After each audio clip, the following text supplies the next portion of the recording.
My wife's sister confided in me one night after a family barbecue. She was drunk and teary, whispered, "I didn't know she was married when we started." I froze. "Started what?" I asked. She bolted. That night, I went through our Ring camera history. Every Thursday, my wife left with flowers, and came back with her shirt inside out. When I confronted her, she cried. It was just emotional at first. I moved out that weekend. 2 weeks later, her sister showed up at my door. "She told everyone I ruined her marriage," she said. "You didn't," I replied. "She never had one to begin with." I'll never forget that night. July 22nd. Hot, humid, one of those northeast Ohio summer nights where the sweat sticks to your back even after the sun's gone down. My in-laws had hosted a family barbecue. It was a pretty normal evening. Burgers, ribs, cold beers, and kids running through sprinklers. I'd been married to Cammy for just over 4 years at that point. She was always the life of the party. Laughed loud, drank fast, hugged people a little longer than they expected. I used to think that was just her personality. I was dead wrong. That night, after everyone else had left or gone inside, I sat out on the back patio. Just me and a Bud Light, watching the last of the embers flicker in the grill. I wasn't thinking about anything deep. Just enjoying the peace. Then Tara, Cammy's younger sister, came out. She looked rough. Hair a mess. Eyes puffy. Way too much wine in her system. She dropped into the chair across from me like she'd just run a marathon and stared off into the dark yard. "Hey," I said, not really sure what else to say. "You all right?" She nodded, then shook her head. Then covered her face with both hands. And then she whispered it. "I didn't know she was married when we started." Just like that. I felt the beer go warm in my hand. My heart stopped for a second. I stared at her. "What?" She looked at me for a split second. Just long enough for me to see the panic behind her eyes, and then she stood up and ran inside. Gone. Like it never happened. I sat there for 10 full minutes, frozen. My brain just refused to put the pieces together. No, it had to be something else. A mistake. A drunk comment. She didn't mean that. Couldn't mean that. But the more I replayed her face, her voice, the more it made sense. That night, I lay next to Cammy in bed and stared at the ceiling. She slept like a baby. I didn't sleep at all. Next morning, I told my boss I was sick and stayed home. I needed answers. We have a Ring camera on our front porch. I'd installed it a year ago after someone broke into a neighbor's car. Cammy never liked it much. Said it made her feel watched. I pulled up the history and started digging. It took less than 10 minutes to spot the pattern. Every Thursday, around 5:30 p.m., she'd leave. Always dressed a little nicer than normal. Hair done, makeup fresh, sometimes even holding flowers. She always said she was going to a late yoga class with a friend from work. I never questioned it. Why would I? She came home smelling like lavender sometimes. I figured it was the yoga mats or candles or whatever. But the ring didn't lie. She'd come back around 8:15 or so. Hair messy. Shirt sometimes inside out. Lipstick smudged. Not every time, but often enough. One time she was carrying a sweater that didn't belong to her. I noticed it was men's. I watched 14 weeks of footage that day. 14 Thursdays. And my stomach turned every single time. That night, I waited until after dinner. She was on the couch scrolling her phone. "Cammy," I said. "Yeah? Where do you go on Thursdays?" She looked up. "Yoga." "Why?" "No, really. Where do you go?" She laughed nervously. "What's with the interrogation? I've watched the Ring footage." Her whole face changed. All the color drained out. "Why would you? Just tell me." She stared at me for a long time. Then her eyes welled up. "It was just emotional at first." That's all she said. That's all I needed. I walked out of the room. I didn't yell. Didn't cry. Didn't throw anything. Just grabbed a bag, stuffed it with clothes, and left. Moved in with my buddy Dean that night. He had a spare room and an old recliner. I sat in it, drank 2 fingers of whiskey, and stared at the wall. I ignored every one of her calls. Didn't answer her texts. She sent me long messages about how sorry she was, how it didn't mean anything, how it was a mistake, how she was just confused. I never responded. 2 weeks later, on a Saturday morning, I heard a knock at the door. It was Tara. Her face was pale, like she hadn't slept in days. She told everyone I ruined her marriage, she said. I stepped outside and closed the door behind me. You didn't, I said. She never had one to begin with. Tara didn't cry. She just looked at me like she was trying to figure out how much I hated her. I need to tell you something, she said. Not to fix anything, but because you deserve the truth. I didn't want to hear it, but I couldn't walk away either. What she told me next changed everything. I let her talk. We sat out on Dean's porch, the same spot where I'd been trying to rebuild myself the last couple weeks. Tara didn't look like she came to play the victim. She looked like she was ready to confess something that had been rotting her from the inside out. It started last year, she said, her voice low. Thanksgiving weekend. She was drunk. I was going through a breakup. We talked, then She couldn't finish. I didn't say anything. I just stared at her. She kept going. She said she never felt seen. Said you were always working.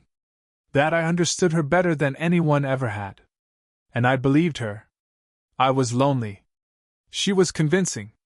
It felt real.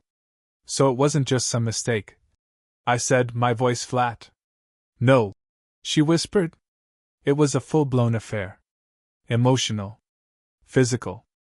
All of it. I ended it 2 months ago. Why? I asked. Because I couldn't take lying anymore. I thought she'd leave you. She said she would. She told me she loved me. I looked away. My jaw was clenched so tight it hurt. She used us both, I said. Tara nodded. She's telling the family I seduced her. That I ruined her marriage. Her parents won't speak to me. She's even talking to HR about getting me fired from the salon. That stopped me cold. She's trying to get you fired? Tara nodded. She's saying I harassed her. She's trying to flip the script. That sounded exactly like Cammy. The thing about Cammy was she never took responsibility for anything. When she wrecked her car last year, she blamed the rain. When she got written up at work, it was her manager's fault. And now, she was trying to erase her guilt by torching her own sister. I should have walked away from both of them. But I didn't. Not yet. Because something inside me, the part that still burned with humiliation, betrayal, and rage, knew she deserved to pay for this. Not just with a divorce. With truth. With exposure. With consequences. I told Tara to give me a few days. I spent that night watching every single Thursday video again. I clipped them into a clean timeline. I made a spreadsheet. Dates. Times. Patterns. Even tracked which clothes she wore and what state they came back in. I printed the clips onto a flash drive. Then I called my cousin Ashley. Ashley's a divorce attorney in Akron. Tough as hell, doesn't play games. I drove down to see her Monday morning. Told her everything. Showed her everything. She didn't even blink. She'll either settle quick or drag this out and get destroyed in court, Ashley said. You've got a case for infidelity, misrepresentation of marital commitment, possibly even spousal fraud if you want to push it. I didn't know what any of that meant legally. But I knew it meant I had power again. I filed papers that Wednesday. Served her at her job. In front of her coworkers. She called me screaming. Left a voicemail where she said, "You'll regret humiliating me like this." I didn't respond. Instead, I called her father. I told him everything. Sent him the footage. Told him how long it had gone on. What she'd done. Who she blamed. He didn't say much. Just, "Thank you for telling me." I heard from Tara a few days later. Her parents had kicked Cammy out of the house. She was staying with a friend and telling anyone who would listen that I was a bitter, controlling man who was ruining her life. But the tide was turning. The truth has a way of doing that. About 3 weeks after the papers were served, I got a call from a number I didn't recognize. I let it go to voicemail. A minute later, a message popped up. "Hi, this is Detective Holbrook with the Parma Police Department. We need to speak with you regarding an ongoing investigation involving Camille E. Please give us a call back as soon as possible." My blood ran cold. I called him back immediately. Turns out, Cammy wasn't just telling stories about me and Tara. She'd filed a police report claiming I'd hacked her phone, stalked her, and made threats to her safety. I sat in that parking lot outside my job shaking.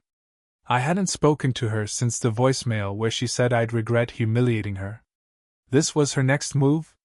I told the detective I had all the ring footage and documentation and that I hadn't contacted her at all since the day I moved out. He said, "We'll need to verify everything. Please don't contact her or her family until we close this." The next day, Ashley sent everything over to the detective. Every video. Every date and timestamp. Every text Cammy had sent me, apologies, desperate pleas, and the audio clip I'd saved where she admitted it.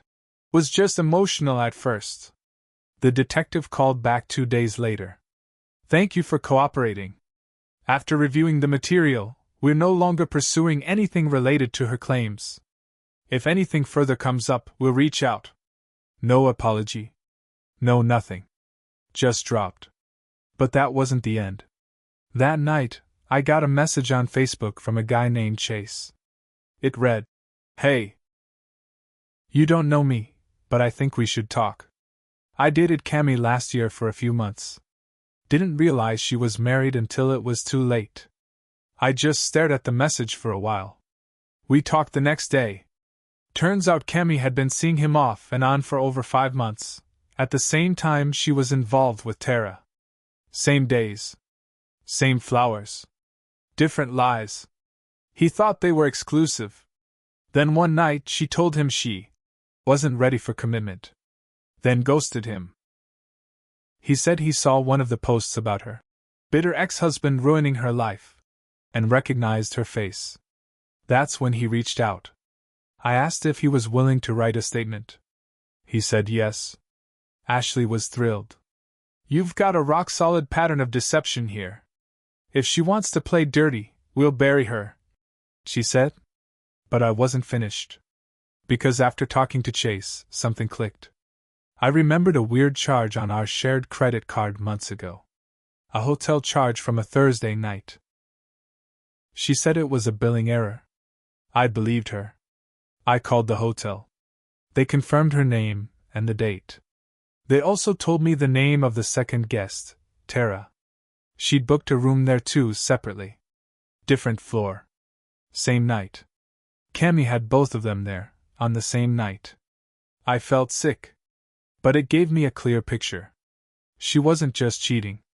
She was playing people. Manipulating them. Controlling the story at every turn. I called Tara. When I told her about Chase and the hotel, she went quiet for a long time. Then she said, "I think she's been doing this for a lot longer than we thought." And that's when she told me something that changed everything. Back in high school, Cammy had a reputation. Not the usual teenage drama. Something darker. A teacher had been let go suddenly during her junior year. Rumors flew. No one knew what really happened. But Tara said she remembered overhearing Cammy on the phone late one night, telling someone, "He thought I loved him. I was just bored." It had stuck with her all these years. And now, it all made sense. Cammy didn't love anyone. She just loved control. After everything I learned, about Chase, about the hotel, about the teacher from her past, I knew I couldn't just walk away and let her start over clean. People like Cammy didn't learn when others walked away quietly. They learned when everything they built crumbled around them. So I made a plan. Ashley helped me prepare a motion to amend the divorce case with evidence of fraud, infidelity, and harassment. That meant Cammy couldn't walk away with spousal support or a clean name. It would be on record, legally and publicly, that she was the one who tore the marriage apart. But I didn't stop there. I gathered everything. The footage. The screenshots. Her text to me and to Tara. The police report. Chase's statement. Even a letter Tara wrote, admitting to her part, but explaining how Cammy manipulated her from the start. And then I posted it all. Not to social media. Not in some angry rant. I sent it to every family member, friend, coworker, and neighbor who'd been pulled into her pity party. I attached a short letter that said, "This is the full story. No lies. No yelling. Just facts. I'm not asking anyone to take sides. I just want you to know the truth before you believe another word out of her mouth." By the end of that week, Cammy's world started to fall apart. Her job asked her to take a leave of absence while they looked into the claims. Tara didn't lose her job, Cammy did. Her parents wouldn't speak to her. Friends who once backed her suddenly went quiet. Chase posted his own experience publicly. That spread fast. Even her best friend, who had been defending her for weeks, texted me saying, "I didn't know any of this. I'm so sorry." And Cammy? She showed up at my place one last time. She looked hollow. Makeup smeared, hair tangled, standing in the rain like something out of a sad movie. "You ruined me," she said, voice shaking. I stared at her through the screen door. "No," I said. "You ruined you. I just turned the lights on." She screamed at me. Cursed. Then cried. "I loved you," she sobbed. I didn't say anything. I just shut the door. Because here's the part one haven't admitted yet, I made mistakes too. I worked too much. I ignored signs. I trusted blindly. I avoided confrontation because I thought keeping the peace meant keeping the marriage. It doesn't. Keeping the peace just lets the lies grow. I should have asked more questions. Should have listened to my gut. Maybe then I wouldn't have spent years living next to someone who saw me as background noise. But I learned. I took time after the divorce. Went to therapy. Spent real time with myself. Rebuilt slowly. I didn't date for a long while. Not because I was bitter. Because I wanted to be sure I'd never let someone like her into my life again. And Tara? She cut off all contact with Cammy. She moved to another city and started over. We stayed in touch for a while, then drifted apart. I didn't hate her. But I didn't trust her either. Some wounds don't need revenge. Just distance. But Cammy? She got exactly what she gave. Everyone saw who she really was. And she's still trying to fix her image. Still posting quotes about forgiveness and new beginnings. But no one's buying it anymore. And me? I sleep fine now. Because sometimes the best revenge isn't fire and fury. It's letting the truth burn everything down, then walking away with nothing but peace.